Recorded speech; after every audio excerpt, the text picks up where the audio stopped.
Guys, papasukin na rin natin ang pag-vlog, 'di ba? Kasi nga tayo ay walang magawa. Wala lang naman, itatry ko lang.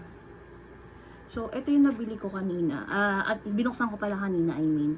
So, itatry natin. Sobrang liit lang yan for 200 pesos. So, try natin i-apply. So, ito daw siya.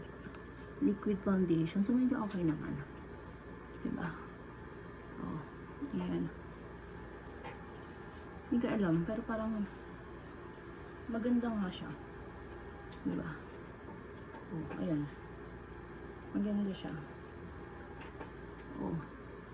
So, tingnan natin kung hanggang saan siya. Oh, diba? Oh. Hala, maganda siya. Ito, maganda siya. Ayan. Try nyo din. Tingnan natin kung hanggang ilang oras siya mawawala. Diba? So, next natin yung isang, ano naman,